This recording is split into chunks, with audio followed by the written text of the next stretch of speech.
Inteligência artificial é talvez o assunto mais comentado desses últimos anos. Hoje é raro ver alguma empresa de tecnologia que não cite IA em algum momento para descrever suas soluções ou serviços. As aplicações são infinitas, tanto é que essa pauta também está na boca do consumidor final. Muitos já tiveram contato com algum tipo de tecnologia e vários usam no dia a dia. Acontece que a inteligência artificial ficou muito popular recentemente, mas em realidade há muito tempo, décadas, principalmente no setor econômico. As empresas podem se beneficiar demais com a IA, aumentando a eficiência, diminuindo custos e enxergando diferentes possibilidades que só essa ferramenta pode oferecer. E o setor que talvez mais se beneficie de tudo isso é o de soluções financeiras.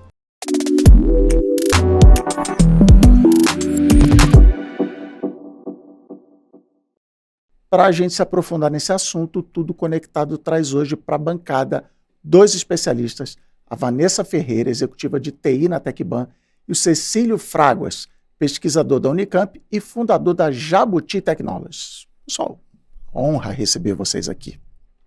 Mas antes daquela apresentação, Vanessa, como é que você chegou até aqui? Por que esse interesse por inteligência artificial? Bom, vamos lá. Eu sou formada em Ciências da Computação no início dos anos 2000. Meu primeiro contato com tecnologia foi bem antes disso, lá para meus 13, 14 anos. Fiquei encantada ao ponto de escolher tecnologia como profissão. Na Tecban, eu entrei num plano de trainees em 2002 e eu internalizei um desafio que foi dado naquele momento, que é que eles estariam recrutando as lideranças da Tecban no futuro. Passaram-se 20 anos, iniciei na Tecban como desenvolvedora, percorri todo o ciclo de desenvolvimento de software, fui para produtos, voltei para TI e cá estou falando com o Cecílio, com você, sobre inteligência artificial, tecnologia e soluções financeiras, que é o que eu me dediquei ao longo aí dessas mais de 2 décadas. Muito bem. E você, Cecílio, como é que entra nessa história? Eu fiz engenharia elétrica na Unicamp, depois mestrado na computação, que eu descobri no meio do curso, e sempre fui apaixonado por integração de sistemas. Daí, nos anos 2000, eu acabei indo para os bancos, estavam nascendo os internet banks com vários problemas de integração com o mainframe. Passei esses 25 anos aí no mercado financeiro de pagamentos, sempre trabalhando com arquitetura de sistemas, como organizar as coisas dentro das grandes empresas, dos grandes bancos. E sempre numa lateral, trabalhando com inteligência artificial, porque no finalzinho do meu mestrado, eu tive um complemento de bolsa no LAFAP, que é o Laboratório de Psicolinguística da Unicamp. E ali a gente usava as mesmas técnicas que a gente usa hoje para fazer modelos de linguagem. Então, faz 23 anos que eu tive contato pela primeira vez com redes de Markov, esse tipo de tecnologia. Depois eu usei isso um pouquinho para drones autônomos, uma aventura que eu fiz em 2019, que eu também queria empreender. Aí veio pandemia, dei uma esperada, fazendo outras coisas que eu aprendi bastante. E agora, nesse ano, eu voltei de novo a olhar para os modelos de linguagem, mas principalmente como que a gente integra eles nos grandes sistemas corporativos. Que acho que essa é o próximo degrau, assim, a discussão que está vindo agora. Bom, então é bom você falar isso, que é bem por aí que a gente vai explorar hoje. Mas eu gostei que você já deu mais 20 anos fazendo isso aqui, 23 anos fazendo isso aqui lá. Porque eu estava até consultando esse dado, o ChatGPT, ele foi lançado para o público em novembro de 2022. E foi aí onde a famoso caiu na boca do povo, eu comecei a usar.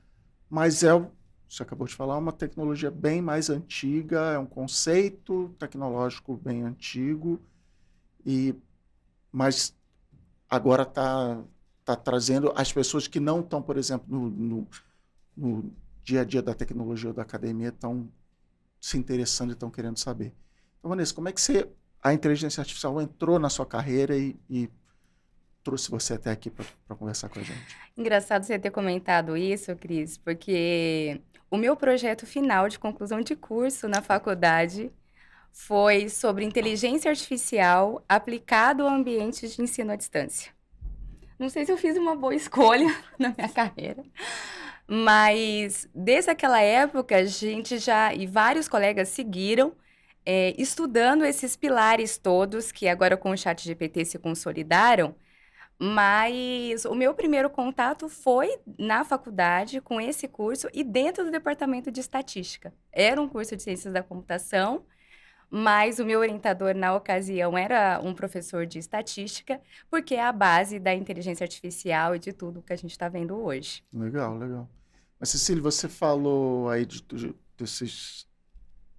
dessas vezes que você interagiu com a inteligência artificial na universidade.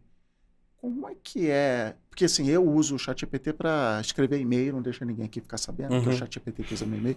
Eu uso para as coisas do dia a dia. Minha filha outro dia usou para escrever a conclusão da monografia dela da escola. A gente usa para roubar no jogo. Mas como é que é? O que significa trabalhar com a inteligência artificial em universidade? Né? Sei lá, do lado de lá do balcão da inteligência artificial. Isso. Assim, primeiro que com a publicação do ChatGPT, acho que tem um engano que é importante a gente ressaltar. Que inteligência artificial é a inteligência artificial generativa, que é o bate-papo, o chat. Boa. A resposta é não. Isso é um jeito de interagir com os seres humanos. Tá? E, basicamente, modelos gigantes de linguagem, Large Language Model, LLM. Tá? Igual tem Bombril e palha de aço. Sim.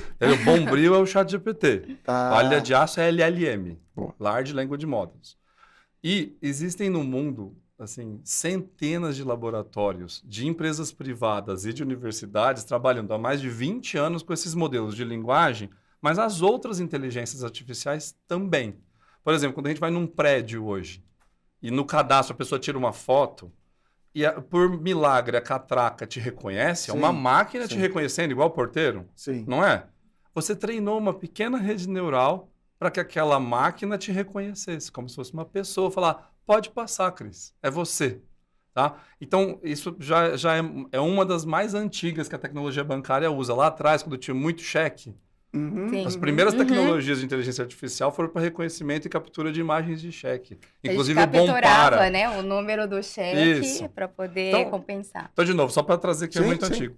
E eu gosto de ressaltar um fato muito interessante, que quando o ChatGPT usou a população do mundo inteiro para terminar de treinar o modelo, porque quando eles lançaram e nós treinamos o modelo, Sim. cada vez que nós fizemos um teste, a gente estava treinando o modelo e ele foi capturando aquela informação. A comunidade científica fez uma reação, Tá. que não é muito pública. Ela fez dentro de um portal que chama Hugging Faces. Tá. Que é uns carinha, é exatamente o emoji do hugging ali, do abracinho. O Hugging Face é um portal onde está publicado todos os modelos de inteligência artificial dos laboratórios de pesquisa com licença Apache, MIT, quer dizer, para uso comercial. Tá. Então, a OpenAI, que não tem nada de open, Isso. que é proprietário, você tem que pagar, é um dos melhores porque começou antes e teve muito investimento, proprietário. Hoje, qualquer pesquisador, qualquer empreendedor que quiser trabalhar com inteligência artificial, ele vai encontrar no Hugging Face modelos de redes neurais para reconhecimento de fala, que é outra inteligência artificial, reconhecimento de imagem, geração de fala com prosódia, sabe, com respiração, né, parecido com o Eleven Labs, que ficou muito famoso, tem modelos livres para isso. Reconhecimento de padrões, que a gente já usa há anos para fazer modelo de crédito, modelo de onboarding. Então, tudo isso no mercado financeiro, principalmente no Brasil, é muito evoluído e é inteligência artificial, mas o que brilha, o que está realmente trazendo uma mudança? Os modelos de linguagem generativa. Mas aí, Cecília, pegando o gancho no que você falou, acho que é importante a gente destacar que tem toda uma evolução, né? Quando a gente fala dessas tecnologias todas, você tem todos esses algoritmos que classificam essas tecnologias que são específicas para resolver um problema, mas a capacidade de processamento que foi evoluindo ao longo dos anos e a quantidade de dados que agora você tem a internet inteira, isso potencializou e trouxe muita qualidade para esses modelos de linguagem, né? Além desses exemplos que o Cecílio comentou, vou trazer aqui um exemplo da TecBan, por exemplo, usando a linguagem artificial, a inteligência artificial, mas no modelo específico, que é a ANI. Hoje, nós temos algoritmos baseados em tecnologias machine learning para fazer a provisão de abastecimento das ATMs do Banco 24 Horas. Tá. A internet das coisas, né, que também é um dos pilares da inteligência artificial, que permite essa troca de informações entre dispositivos eletrônicos e internet, é o que garante a monitoração do parque de ATMs, né? Tá. A Tecban, ela toma esse cuidado em colocar, em escolher o ponto em que as ATMs estão localizadas, mas toda a monitoração é feita à distância. Tá. Existe inteligência artificial aí. Mas, Vanessa, falou aí ANI, o que é isso? Eu não tenho nada disso aí, não. O que é ANI? É Narrow Artificial Intelligence, que é inteligência de uso natural, ou conhecida em alguns locais você vai encontrar como a inteligência artificial fraca, Tá? porque, na verdade, claro que tem toda uma tecnologia e inteligência ali, mas para resolver um problema específico, no que Legal. ela foi programada para fazer.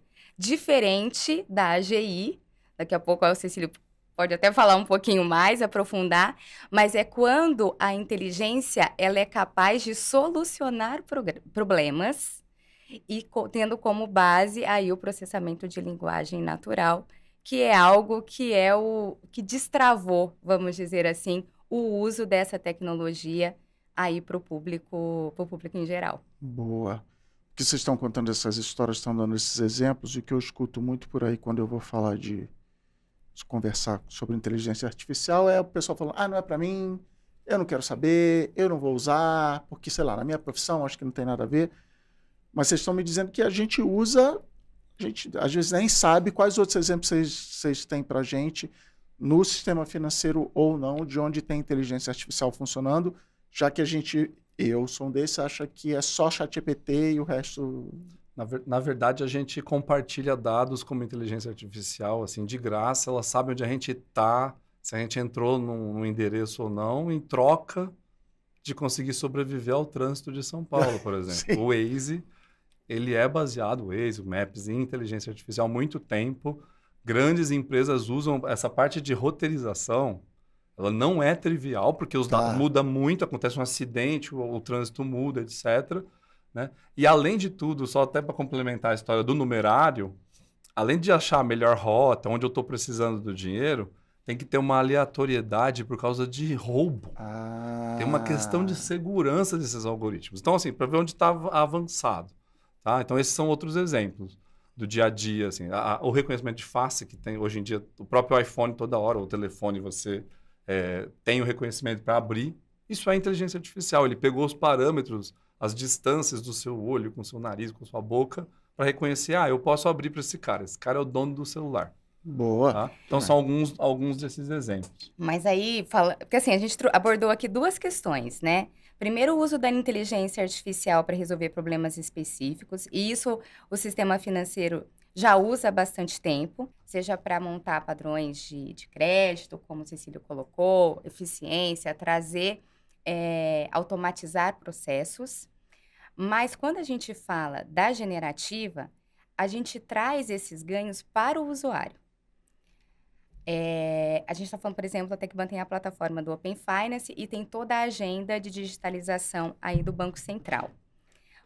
Com a capacidade de processamento e o consentimento dos dados, usando a inteligência artificial, você consegue oferecer para os seus clientes serviços altamente especializados. Então, mesmo que você fale, eu não vou usar a inteligência artificial no meu trabalho, com o uso dessa tecnologia, você pode se beneficiar. Hoje, por exemplo, se eu entrar no meu aplicativo, provavelmente ele vai ser o mesmo, vai ter a mesma cara do seu. Sim. Né? Com o uso da inteligência artificial, ao mesmo passo que você tem lá no Netflix, né? Quando eu entro com a minha conta, é diferente da conta do Cecílio. Essa tecnologia traz essa possibilidade, associado a essas outras soluções, para oferecer esse serviço também. Então, acredito que é um caminho sem volta. E complementando, diferente de você entrar num painel de personalização e eu falar o que eu gosto, eu gosto de azul, gosto de amarelo, eu gosto de verde, o que mudou é que essa inteligência artificial pode interagir com você, pode te observar e ir adivinhando o que você gosta mais. Legal. Olha, o Cecílio sempre faz esse movimento. Hoje a gente já faz isso, mas a gente colhe os dados, coloca no Data Lake, roda uma machine learning, treina e devolve para os sistemas como um projeto. TI, muda o sistema. Tá. Quando a gente fala de inteligência artificial e a generativa, ela vai capturando esses parâmetros, ela pode ir adequando o sistema automaticamente. Não muito diferente de quando eu abro qualquer rede social e o que eu vou ver é diferente de cada um de vocês, ele está aprendendo comigo lá. Isso, por exemplo, isso. Os algoritmos de comportamento e de priorização nas redes sociais também são inteligência artificial faz tempo. Legal. Né? Eu gostei que a Vanessa falou de Open Finance. Tem um episódio do Tudo Conectado sobre Open Finance e as vantagens e os desafios, os cronogramas e o que é Open Finance. Me convenceu a apertar o botãozinho lá do aplicativo para ligar o Open Finance. Mas na decisão corporativa, como é que a inteligência artificial ajuda no setor financeiro, a tomada de decisões, como é que eu posso usar isso? Já entendi do ponto de vista do consumidor do aplicativo, mas e na decisão de negócio, como é que pode entrar? Hoje eu acho que ainda tem uma jornada de maturidade para a gente andar, para a gente ser bem cuidadoso aqui com essa conversa. Então, hoje já existem modelos preditivos, por exemplo, para antes de acontecer um desastre ou algum problema, vamos dizer assim, dar um alerta. Olha, vai acabar a gasolina. Olha, está indo para um lugar ruim. Isso já existe hoje. E eu acho que os primeiros usos de inteligência artificial para suporte ao negócio vai ser muito mais um copiloto mesmo, cara, eu tô te dando te dou uma sugestão aqui, tá? Mas seres humanos, por favor, olhem com muito carinho, porque eu sou um modelo estatístico. Eu não estou consciente. Então, ainda vai ser uma ferramenta de auxílio por um bom tempo, até que a gente tenha o que aparece em ficção científica, que é o CEO inteligência artificial, ou um vice-presidente inteligência artificial. Então, a gente que trabalha no mundo real e com o dinheiro das outras pessoas, sim, é muito responsabilidade. Assim, ninguém vai brincar com isso. Então, a decisão de negócio ainda vai ser assim, um suporte à decisão. Como é hoje um dashboard de BI ou um algoritmo preditivo. Só que muito mais eficaz. Isso né? Muito mais eficaz. Porque, assim, você vai trazer informações... primeiro que você tem a possibilidade de trazer informações ali em tempo real e com um volume de dados que diminui o seu nível de incerteza. Isso. Né? Agora, ainda assim, existe a parte, quando a gente fala de negócios, essa parte que são cognitivas, que tem a ver com a intuição, com a estratégia. E agora, colocando um pouco o meu chapéu de análise de negócios, que é algo que eu gosto bastante, é muito importante a gente considerar o uso da inteligência artificial num ambiente corporativo dentro de um contexto organizacional, né? Porque você vai usar, e eu acho que é uma experiência que a gente está vivendo agora, e em alguns benchmarks que nós fizemos, das empresas decidirem, optarem por utilizar a inteligência artificial, adquirirem determinadas soluções e falar para os seus colaboradores, olha, está disponível. Acessa aí. Clica no link e se vira. Aqui, ó, tá aqui, é só usar, você tem que ser autodidata, procure ali o vídeo na internet. É preciso, ninguém vai fazer. Então, isso, também te complementando, a gente tem a mesma opinião, né? Em tecnologia, principalmente no mercado financeiro brasileiro, tem muito recurso. Sim. Tem o dinheiro para comprar as melhores ferramentas, para ter os melhores fornecedores do mundo. Mas o desafio das grandes empresas é sempre a adoção. E aí a gente fala isso numa mesa aberta e fala assim, como assim? O chefe não vem e fala assim, todo mundo vai usar. Não, já é para usar. Aí é uma característica da área de tecnologia, que você fala, todo mundo vai usar. Se não fizer sentido, não usa. Sim. Eu brinco que todo mundo tem opinião, todo mundo é estudioso, assim, tem que fazer muito sentido. Então, a estratégia de adoção, de como que você traz para mudar o valor, esse valor que foi reconhecido, muda os hábitos e aí muda a cultura. Então, um outro desafio gigante depois que se mostrar seguro, depois que eu usar no dia a dia... a responsabilidade da pessoa que está usando. Exatamente. Como que, para começar, os designers vão começar a desenhar soluções com a inteligência artificial no meio. Então, eu acho que essas vão ser as jornadas dos próximos anos no mundo profissional.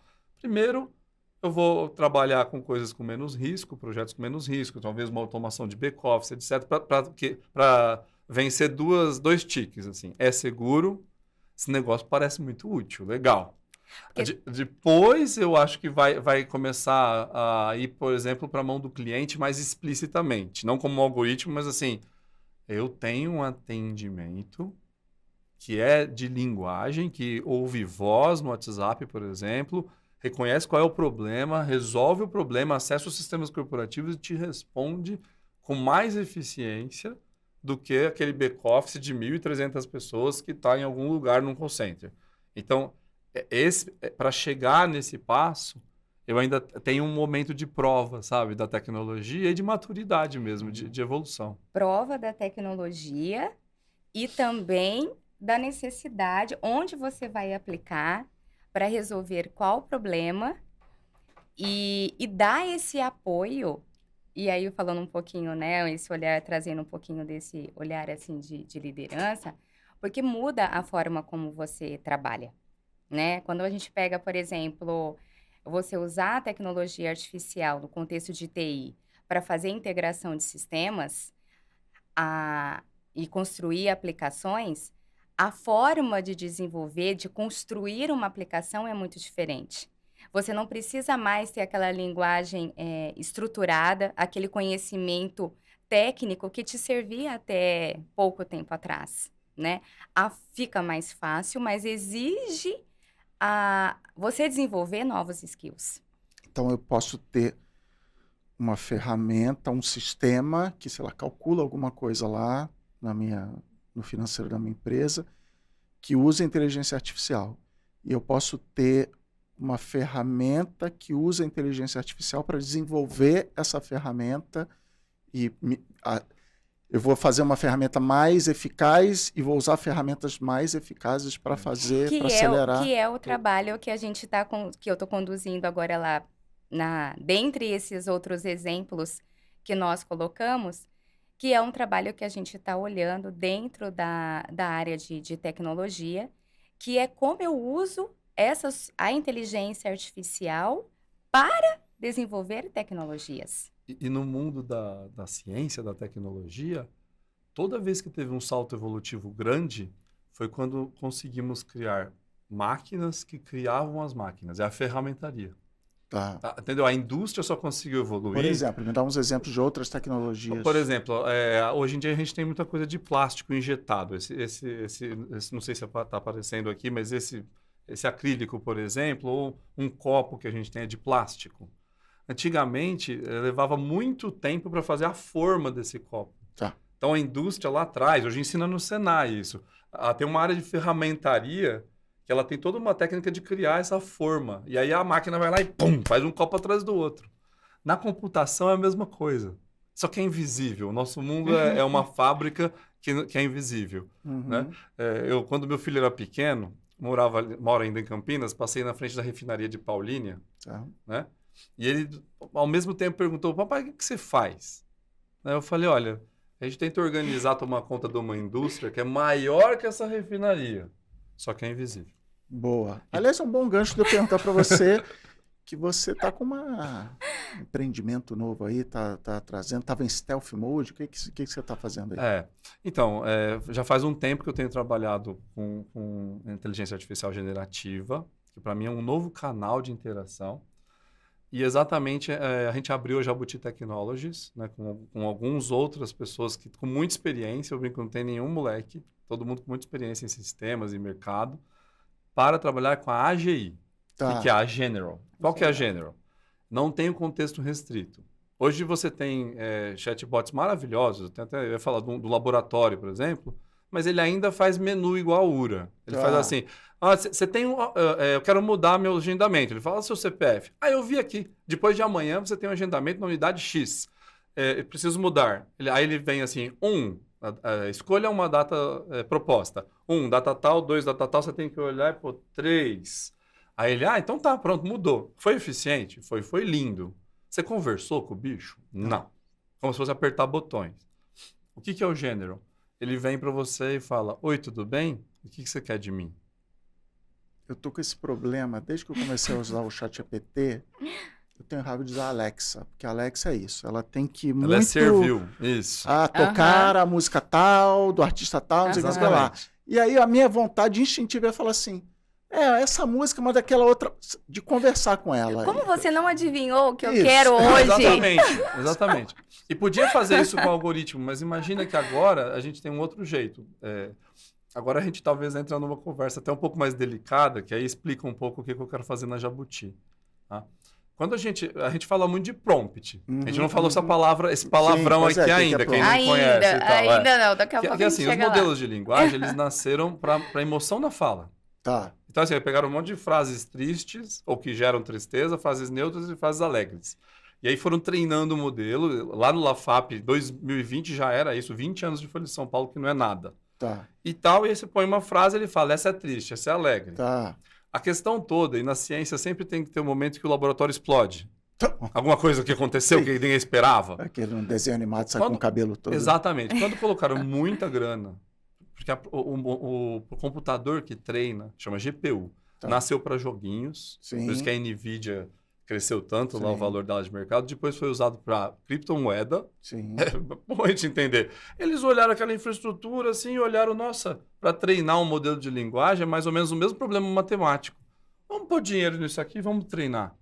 Quando o modelo de linguagem foi crescendo, 2 bilhões de parâmetros, ele apresentou features inesperadas. Tá. Por exemplo, coisas mais preditivas, matemática. Imagina que pôs todas as enciclopédias, todos os exercícios resolvidos do mundo inteiro sem barreira de língua. Você falava 2 mais 2, lá 4. Uhum. Uma equação que só um físico nuclear resolve. Ela ia lá e resolvia. O segundo foi programação. Tá. Em N linguagem, porque ele pegou o SourceForge, o GitHub, tudo que é público, Sim. colocou lá dentro. É muita amostra. Sim. É amostra do mundo inteiro. Então, quando você fala, faça um programa em Python que resolve esse requisito, você quer lá. Ele vai lá e faz. Você pega, testa, funciona. Por quê? Porque ele pegou de coisas reais. Quando chegou a 100 bilhões de parâmetros, começou a fazer arte. Tá. Com algoritmo genético ainda. Ele chuta os parâmetros, mostra para o ser humano, você gostou desse ou desse? Desse. Hoje em dia o Midjourney não pergunta mais. É isso. Porque ele já tem tanta opinião que ele já sabe o que os seres humanos gostam. Aprendeu. E depois ele começou a conversar mais naturalmente. A gente fala, passou no teste de Turing. Sim. Que é, se eu configurar o conhecimento e o comportamento daquela pessoa digital, ela consegue se passar por um ser humano numa conversa onde eu não estou vendo a cara dela. Quem tá do lado de cá não sabe a É diferença. aí que entra o prompt. Eu falei tudo isso para chegar no E prompt. você falou do teste de Turing. Turing. Inclusive, quem não assistiu o jogo da imitação ainda, assista. Que é o jogo... vale a pena. Ainda mais agora, eu acho Sim. que... E o Ex Machina, né? Você vê com outro olhar. E tem pouco tempo que um chatbot passou no teste de Turing. Tá. É coisa recente, porque dado a capacidade de processamento e o desenvolvimento também dos algoritmos, porque você hoje conversa com uma URA, né, usando uma inteligência artificial natural, e você sabe que se você sair daquele script, você não vai ser atendido. Sim. Né? Eu quero falar com o atendente. Ou põe 9, pelo amor de Deus. Você já vai foi direto, rápido. né? Você já vai 9 e você fala assim, eu não quero nenhuma Isso, dessas quero que alguém me opções. entenda. Eu estava fazendo um discover, assim, conversando com usuários da URA, exatamente para isso. Assim, agora a gente pode fazer uma URA que é inteligente. Uhum. Mas por que você quer ligar? Eu sou um cara que gosta de ligar. Tá bom. Porque às vezes eu não sei o meu problema, eu quero contar a história. Sim. Não é? Aí você conta a história, o cara... Nossa, o senhor apertou esse botão errado. Agora eu entendi. Então, o que a gente tem na mão agora para colocar no meio dos sistemas de atendimento? Que é a AGI. Tá? Então, soluções da Jabuti trabalham com isso. Você pode criar um atendente que vai ouvir a sua história desestruturada, vai capturar qual é o problema que você está tentando resolver. Aí ele olha, né, no prompt qual que é o comportamento que ele deve ter como funcionário daquela empresa. Então tem os guarda-reios éticos que todo mundo está tão preocupado. Legal. Vai estar ali. E aí ele olha nas ferramentas, assim, nos bracinhos que ele tem. Ele está perguntando de um benefício. Eu tenho acesso a esse sistema? Tenho. Ele vai no sistema corporativo, pega a informação e te responde. Quando a gente está... Essa descrição que eu fiz é um processo de back-office, de apoio aos negócios, que hoje só a gente faz.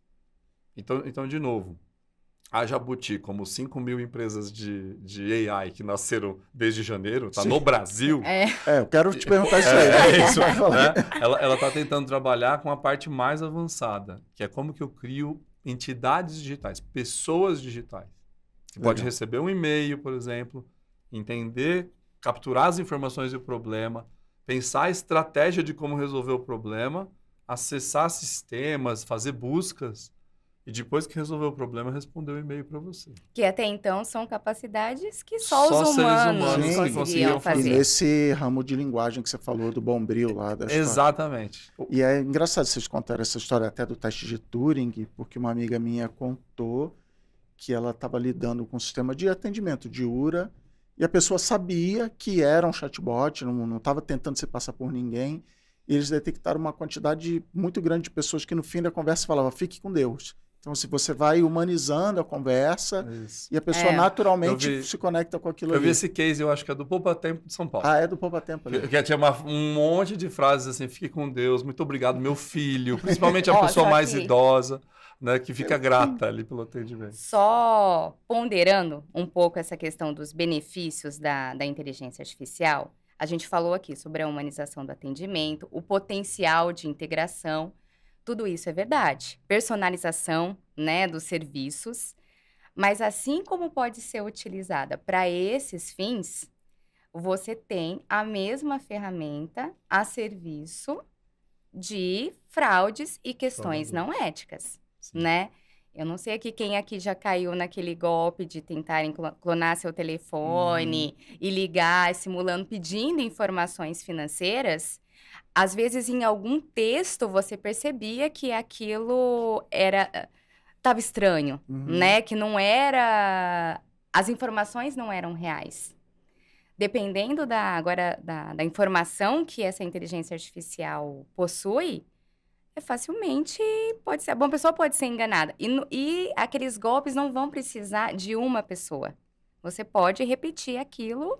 Isso, que para mim numa é o escala grande... absurda. Eu gosto que você está falando. É tipo, seguindo a analogia do Bombril. Assim, Bombril eu uso para limpar minha panela ou para sei lá o que. Deve dar para fazer uma bomba atômica com Bombril. Então, o uso que dá. E que a grande diferença da inteligência artificial é na escala, né? Eu antes, para dar o golpe, eu precisava ligar para cada pessoa. Uma vez eu li uma reportagem que falava assim, sempre que alguém te ligar, até não precisa nem ser golpe, mas assim, de propaganda no telefone, a melhor coisa que você pode fazer é não desligar. Ou a pior coisa que você pode fazer é desligar. Porque a pessoa já encerrou e já foi para o próximo golpe. Com a inteligência artificial, por exemplo, de novo, para o bem e para o mal. No banco eu consigo acessar 1 milhão de pessoas na URA ou no Poupa Tempo, mas no golpe também, então a gente tem que ficar atento. O que a gente pode fazer para se livrar, para se vacinar disso aí? Então, por isso aqui no mundo corporativo tem esses desafios adicionais, né? Eu acho que independente do modelo de linguagem estar bem treinado ou não, se você utilizar bilhões de parâmetros, né, como o Cecílio comentou, existe uma preocupação grande, principalmente no setor financeiro, com relação à proteção dos dados, né?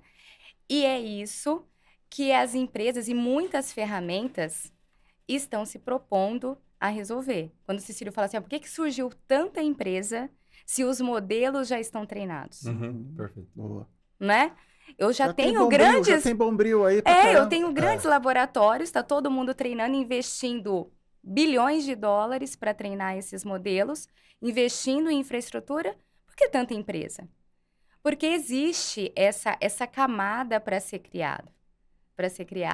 E é o potencial aí de muitos negócios e esse novo aprendizado e essa demanda por novos profissionais também, né?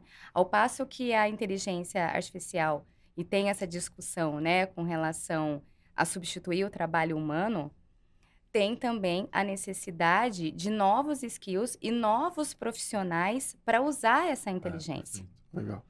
O exemplo que até você já tinha trazido aqui, o profissional de tecnologia hoje tem um perfil assim, o cara que é muito reconhecido, que consegue fazer hiperfoco e muito lógico, e ele traduz uma linguagem muito estruturada e lógica para uma linguagem de programação. É quase traduzir de uma língua para outra. Agora, qual que é a mudança que vai ter? Se agora não é aí que está o valor, traduzir alguma coisa que já está estruturada para uma linguagem de programação, a AI consegue fazer, na verdade, esses profissionais eles precisam ficar mais humanos. Legal. Que hoje é um gap que quem tem uma profissão em tecnologia, que eu brinco que está na fronteira tecnologia-negócios, que é os designers de experiência. Tá. Hoje um dos profissionais mais valorizados no time de desenvolvimento é o designer, porque ele é o cara exatamente que consegue ouvir os seres humanos, ter empatia com o usuário, com quem vai usar o sistema e capturar aqueles requisitos, capturar exatamente o que vai encantar num produto digital. Na verdade, vai ter que ter uma movimentação desses profissionais de tecnologia para um mundo mais humano. Boa. Porque é onde vai estar o diferencial, para um mundo mais sensível. Vou falar até essa palavra, humano, né? que nos faz O humanos. que nos faz humano. Que é olhar um pouco assim e sabe aquela coisa que você não fica processando assim, não, o Cris está me olhando assim, está olhando assado, mas é automático, mas você tem. Sim. E a gente chama de tô sentindo, né? O exemplo que eu dou, por exemplo, vai ter, ou já tem alguma inteligência artificial que dá a doença que eu tenho. Mas precisa de um médico, não precisa nem ser literalmente formado em medicina, mas precisa de alguém, ser humano, para virar e me comunicar isso. Olha, você tem uma doença grave, essas são as opções. E não dizer assim, tá aqui, não, mas eu não quero esse tratamento. Então, é isso que nos faz humanos. Eu acho que conforme a gente traz ferramentas para substituir trabalhos, eu tenho uma opinião muito forte essa história do trabalho repetitivo. Assim. Uhum. Eu acho que onde tem mais adoecimento hoje nas grandes corporações são onde eu tenho o trabalho repetitivo de baixa desafio. Tá. Sabe, assim, é só fazer isso. Você faz isso, você fala aqui, você olha aqui, é sim ou não, é não e pronto. E aí você fala, você está falando do call center, o pessoal ganha salário mínimo? Também. Mas tem uma faixa de pessoas com faculdade, com boa formação, que no mundo corporativo está a serviço de alguma área que às vezes está cobrindo uma ineficiência do negócio e que está fazendo um trabalho que adoece, porque é repetitivo. Então, assim, eu acho que a gente tem uma oportunidade de substituir esse trabalho que adoece, dar ele para a inteligência artificial. Sim. Então vamos mandar todo mundo embora? Claro que não. Não. Então, qualquer um que está numa grande empresa sabe a coisa mais difícil do mundo é HC, você conseguir funcionário. Então, se eu tiro um funcionário que tem informação, que conhece o negócio, negócio da empresa, que para, veste a camisa. naquele processo que tem baixo valor e é repetitivo, e ponho ele num ambiente de desafio, você vai tirar a pessoa de um ambiente de adoecimento para um ambiente de saúde. Cecílio, né? eu brinco que antes de chegar no momento de substituir o trabalho humano, como tecnologia, a gente tem que tirar o robô dos humanos. Legal. Ah, joia. Gostei. Vou roubar isso aí. E tem trabalho para isso. Tem muito trabalho a fazer. Tem muito Eu tenho trabalho muitas a fazer. discussões essas de futuro de trabalho, vai gerar um desemprego, catástrofe, não sei o quê. Não sei. Tem a história famosa de Nova York, né? Quando surgiram os motores, tinha uma profissão colateral aos cavalos das carruagens, que era quem limpava as ruas. Falando, nossa, quem limpa a rua vai ser... E era a maioria dos trabalhadores ali. Não, todo mundo foi fazer outros trabalhos. Legal. Alguns viraram mecânicos, tomar conta do motor em vez de tomar conta do cavalo. Legal. Então, eu acho que nós estamos num ponto de inflexão que a ansiedade é que a gente não sabe. A gente não sabe direito o que vai acontecer. Mas você está falando isso, eu estou juntando com a história de toma aí e usa a ferramenta. A empresa tem que... Não é se vira, vai se reciclar e depois você volta. Não, a empresa tem que ajudar os funcionários. Tem que fazer parte, né? Tem que fazer parte da estratégia de adoção de inteligência artificial. Tem que entrar aos poucos como suporte. Tem que mostrar que, olha, quando a gente acaba com esse gargalo desse processo que é ruim, tem uma outra coisa muito mais inteligente e estratégica para fazer. E aí não tem ninguém melhor do que quem está dentro da empresa e conhece o negócio para assumir essas coisas. Então, eu tenho um approach positivo nesse sentido, porque eu acho que a gente tem um degrau evolutivo para fazer agora, Cris, que é mais ou menos isso, quando surge uma nova tecnologia, vai dar ansiedade, mas eu fazia isso, agora eu não preciso fazer mais. Sim. Mas a gente tem tanto problema para resolver. Esse é o meu valor, mas é isso que eu faço. Esse é o que eu faço. Então, mas aí é isso que você faz e essa trajetória, essa sua biografia te capacita para fazer esse novo job que apareceu, que antes não existia. A questão toda, até a nossa conversa fica frágil, porque assim, qual é o novo job, Cecília? Putz, eu não sei. Tá. É isso que nós vamos descobrir nos próximos meses, não é anos. A hora que a gente tiver, quando a gente tiver AGIs, né? Quer dizer, agentes que podem substituir pessoas nesses processos de adoecimento, por exemplo, realmente provados a segurança, provado que pode ser usado com contramedidas contra a fraude, etc, etc, etc, a gente vai começar a ter que ter uma empatia muito grande com a força de trabalho, de como deslocar ela, né? Trazer ela para trabalhos com mais valor agregado dentro da própria empresa. Que são essas discussões éticas, né? Que estão sendo feitas, inclusive no campo jurídico, né? Tá. Porque a gente fala da questão da regulação, isso não está sendo, não é só no Brasil que esse assunto está em discussão, mas no mundo todo, porque existe a necessidade da regulação, mas também aquela expectativa de qual seria a melhor regulação, né? E que também que você tenha definido qual que é a responsabilidade, né, da empresa usando a inteligência artificial. Então, quando você colocou lá da tomada de decisão, é importante esclarecer. Mesmo que você tenha a inteligência artificial embarcada em todas as suas soluções, a responsabilidade do ponto de vista jurídico ainda é da organização e será do ser humano. Essa para mim, é uma das discussões principais. No mercado financeiro, de novo, porque a gente trabalha com o dinheiro dos outros, né? Isso. Que é suor dos outros, não é brincadeira. A matéria que a gente manipula, tem uma palavrinha que eu aprendi nesses 20 anos, que chama alçada. Alçada aqui. Alçada. O que é alçada? Eu conheço essa palavra, mas... É uma coisa assim, é quem é você, né? Autenticação e autorização. O que você está autorizado a fazer naquele sistema. Tá. Mas tem uma segunda derivada disso, que é o seu nível de responsabilidade, até o seu cargo na empresa. O seu job, quer dizer, o que você é responsável. Você pode tomar essa decisão ou não? Tá. E quando a gente coloca, né, agentes, AGI, realmente não sendo copilotos, mas sendo pilotos de um processo, uma discussão gigante é de quem é a alçada. Quem define a alçada vai ter responsabilidade? Então, eu li uma notícia outro dia de um sistema razoavelmente parecido com o que você falou de atendimento, que um consumidor fez uma pergunta e a inteligência artificial deu uma resposta. Você tem direito a esse benefício. E aí a empresa virou e falou assim, opa, não tinha direito ao benefício nenhum, não. O cliente tinha que ter entrado no site para verificar, e o cliente falou assim, não, foi no Canadá essa história, e o cliente falou, não, é um funcionário, é essa discussão. O bot é um funcionário da empresa, responde em nome da alçada do bot, dizer para a pessoa que ela tinha aquele benefício ou não. Porque isso não é só o uso da tecnologia, né? Você está falando de tecnologia, de processos e toda essa parte normativa também, de governança que tem que ser feita em cima da tecnologia. Isso é o trabalho das lideranças, muitas vezes. E mesma coisa na área de saúde, é muito grave, né?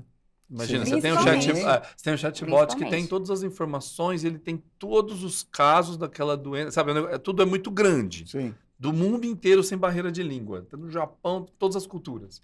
Mas pergunta um negócio para ele. De quem é a responsabilidade se ele indicar um remédio errado ou uma terapia errada? Faça isso só. Porque pode ser coisa de vó, sabe? Assim, toma boldo, mas o boldo vai te matar. De quem é a responsabilidade? Então, de novo, às vezes o pessoal fala de guarda-reios éticos, meio assim, o chatbot não pode xingar de volta se o cara for mal educado.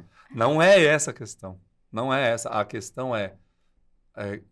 o LLM, né, o modelo de linguagem, ele não está consciente. Ele é só um modelo estatístico baseado no conhecimento humano transformado em palavras. Vamos pensar assim. Então, de quem é a responsabilidade se ele responder alguma coisa errado que vai ter impacto? É da empresa, sim. E por isso... Aí explica. O que são essas empresas que estão surgindo? São camadas adicionais de valor ligado à segurança, ligado à alçada, ligado a guarda-reios éticos, etc., em cima dos modelos de linguagem. Capacitação, treinamento.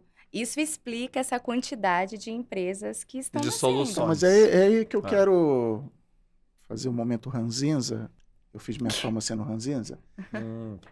Vocês falaram aí várias vezes, estão aparecendo empresas, fundei uma empresa, abri uma empresa. Agora toda empresa tem inteligência artificial, né? A carrocinha de pipoca ali, pipoca com inteligência artificial. E quem está contratando imagina até que na sua posição, né, que a gente comentou isso aqui, no sistema financeiro a gente tem acesso a ferramentas, a gente contrata. Como é que você toma a decisão na hora de achar um parceiro, de buscar alguém e tal, se não botou lá só para valorizar? Porque eu já vi umas histórias, eu não vou citar nomes, mas assim, os aplicativos que não tinha nada a ver. Agora, não, outro dia alguém mandou uma foto, era tipo uma escova de dente com inteligência artificial. Aí eu falei assim, não, cara, uma escova de dente com inteligência artificial, eu acho que a galera tá forçando a mão. Como é que a gente fica de olho nisso? Você sabe que a gente estava falando das empresas e tem muita empresa agora dando treinamento para executivos, né? Eu acho que é para preparar esse público para essas falsas promessas, Boa. né? Porque, infelizmente, a gente vive num mundo onde a narrativa ela tem a sua, né, o seu valor. Muitas empresas aí usam para aumentar suas vendas, enfim, ampliar ali o valor. Mas uma coisa é você precisar de pessoas para treinar um modelo e para construir essas camadas usando aquilo que a inteligência artificial se propõe a fazer, que é aquela tecnologia a generativa que nós comentamos aqui. Outra coisa é você precisar de pessoas para operar, fazer o que a inteligência artificial deveria fazer. Eu acredito que exige esse conhecimento, esse aprofundamento para a gente conseguir distinguir o que de fato é inteligência artificial e do que é uma aplicação convencional. Então, esse conhecimento, a gente falou, né, da mudança na forma de trabalhar, ela acontece em todos os níveis. Desde quem está usando, quem está operando, usando a inteligência artificial para construir novas tecnologias, mas para quem está tomando uma decisão também. Você está me fazendo pensar, então, na minha tomada de decisão, se eu sou um tomador de decisão, eu vou basicamente ignorar se as palavras inteligência e artificial estão, e eu vou focar no que aquele produto me oferece, como aquilo vai se integrar com a minha equipe, se as pessoas estão preparadas. E se a escova de dente tem ou não inteligência artificial, eu quero saber se ela vai escovar meus dentes, se ela é macia, se ela é...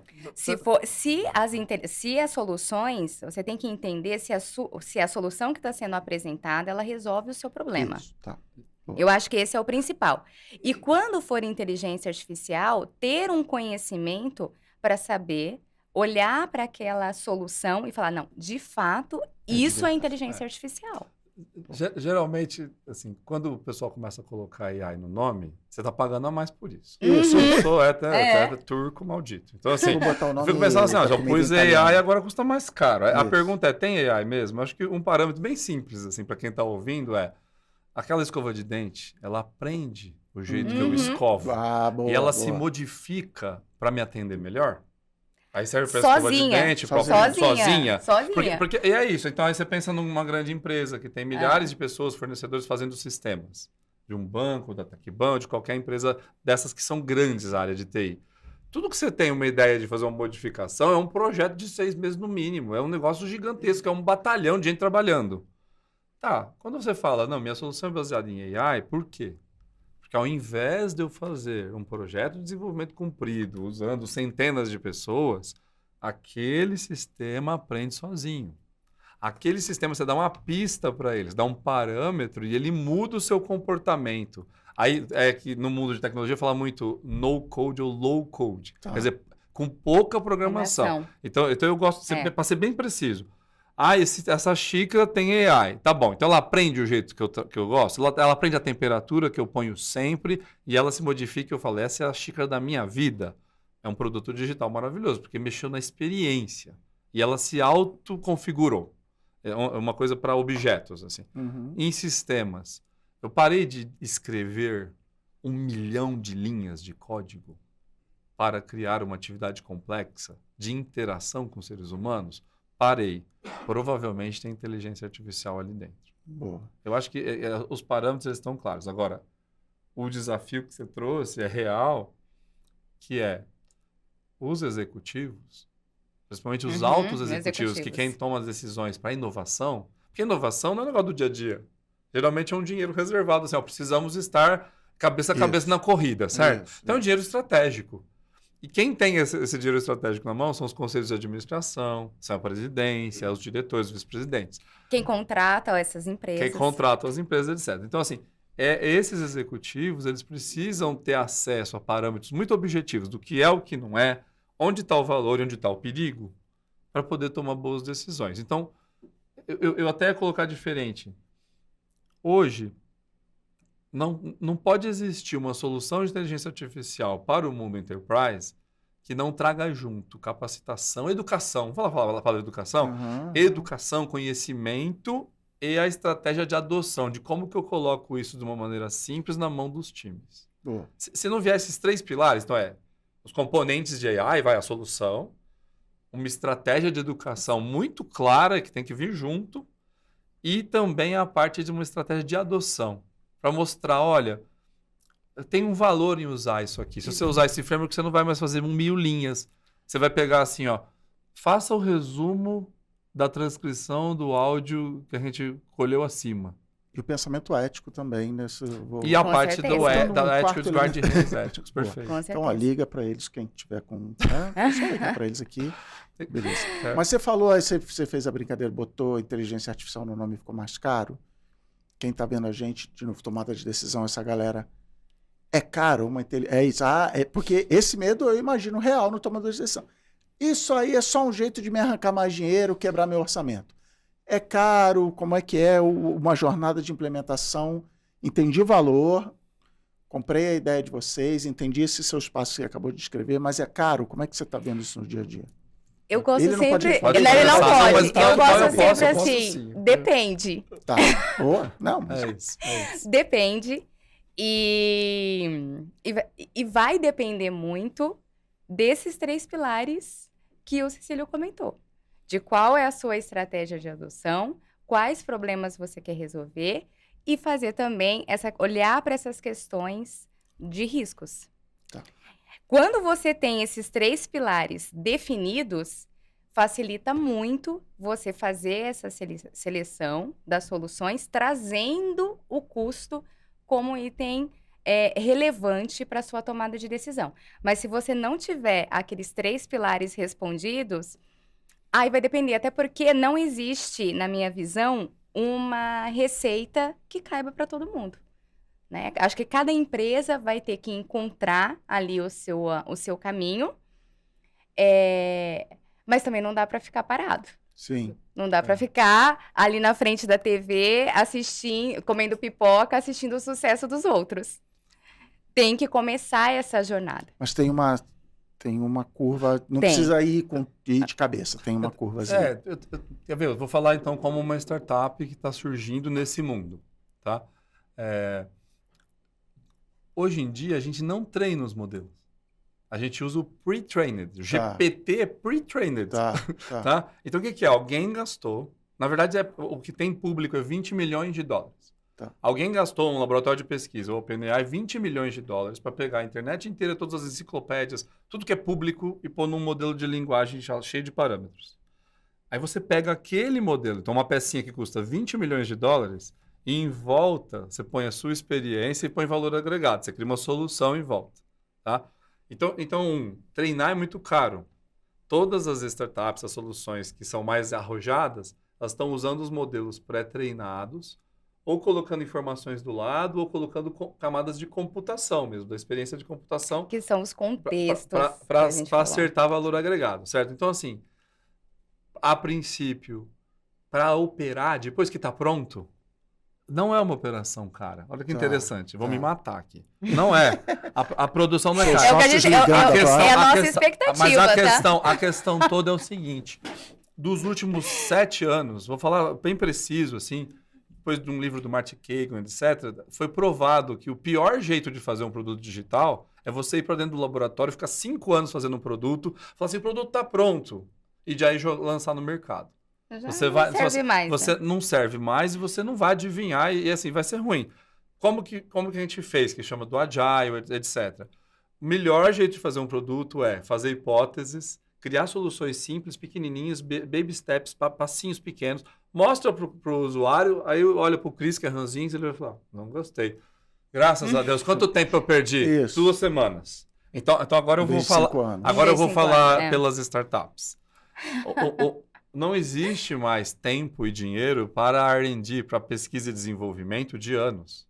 Uhum. Então, o momento que está acontecendo é assim: as Pessoal da pequenas OpenAI que eu empresas diga. as pequenas empresas que têm uma boa ideia e uma boa solução, um protótipo, elas estão procurando grandes empresas parceiras para fazer junto esse primeiro projeto, que é mais caro. Legal. Uhum. Porque, na verdade, está fazendo a pesquisa e desenvolvimento e a prova de conceito da tecnologia em conjunto. Só que as empresas grandes que investirem nisso agora, que tem um risco grande, mas é um risco controlado, vão estar na frente, porque vão ter criado junto esse produto da empresa que tinha uma ideia ou um protótipo, vão afinar esse produto e a hora que o primeiro cliente da empresa, ou o cliente para sempre, vai ser essa empresa grande que apoiou o primeiro projeto. Então, assim, é caro ou é barato? Eu acho que os projetos iniciais, eles são caros porque nós estamos investindo em pesquisa e desenvolvimento. E Mas capacitação. não é no tudo que a gente laboratório, é no comentou. dia a dia. Então, eu acho super alinhado com produtos digitais de sucesso.